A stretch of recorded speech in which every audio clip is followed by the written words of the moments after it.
কুষ্টিয়ায় ৩ উপজেলায় তামাক প্রক্রিয়াজাতকরণে ব্যবহার করা হচ্ছে স্কুলগামী শিশু কিশোরদের।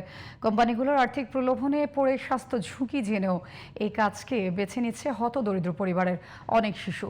লিভার সিরোসিস সহ মরণঘাতী নানা রোগে এসব শিশু আক্রান্ত হতে পারে বলে জানিয়েছেন চিকিৎসকেরা। কৃষি বিভাগের তথ্য মতে কুষ্টিয়ায় এবছর তামাকের আবাদ হয়েছে ১১,৩৮৫ হেক্টর জমিতে, যা গত বছরের চেয়ে প্রায় ৪৫৪ হেক্টর বেশি। কুষ্টিয়া প্রতিনিধি কাজী সাইফুলের রিপোর্ট, জানাচ্ছেন ফরিদুর রহমান। কুষ্টিয়ার মিরপুর, ভেড়ামারা আর দৌলতপুরের বিস্তীর্ণ মাঠ জুড়ে আবাদ হয়েছে ২০ বৃক্ষ তামাকের। যতদূর চোখ যায় শুধু তামাক ক্ষেত, আর বাড়ি বাড়ি চলছে তামাক বাছাইয়ের মহোৎসব। বইয়ের পাতায় চোখ রাখার কথা থাকলেও স্কুলগামী শিশু কিশোরদের ব্যবহার করা হচ্ছে ২০ বৃক্ষ তামাক প্রক্রিয়াজাতকরণে। স্কুল ফাঁকি দিয়ে কোম্পানিগুলোর লোভনীয় মজুরির আশ্বাসে স্বাস্থ্য ঝুঁকিকেই বেছে নিচ্ছে তারা। এই ৪-৫ দিন ধরে এই কাজ করছি। শ্বাসকষ্ট মনে করেন অল্প স্বল্প হয়, আর যে মনে করেন যদি আমরা কাম করে নামাই তখন মনে করেন খালি হাসি হয়। শ্রম আইন অনুযায়ী তামাক প্রক্রিয়াকরণ ঝুঁকিপূর্ণ হলেও নেই কোনো স্বাস্থ্য সুরক্ষা সরঞ্জাম।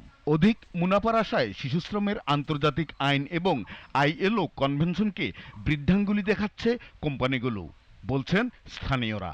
আমাদের যে হাসা আপনার ফ্যামিলি কথা বাচ্চা কাচ্চা তার হয়তো বলি তুমি এই হাসা কাম করার নাইডো না কি আইসো না। আমেরিকা টুবাকা বলছে যে 500 কেজি নিয়ে আমরা নেবো না। চিকিৎসকরা বলছেন তামাকের কারণে শ্বাসকষ্ট, ফুসফুসে ক্যান্সার এবং লিভার সিরোসিসের মতো মরণব্যাধি হতে পারে শিশুদের। অন্যদিকে তামাকের ভয়াবহতা রোধে সরকারি পদক্ষেপ কেবলই পরামর্শ নির্ভর বলে জানালেন সমাজসেবা কর্মকর্তারা। বাচ্চাদের শ্বাসকষ্ট বেড়ে যায়, যেহেতু এটা ইনহেলেশন বেশি হয়, স্বাস্থ্য ঝুঁকি বাড়ে।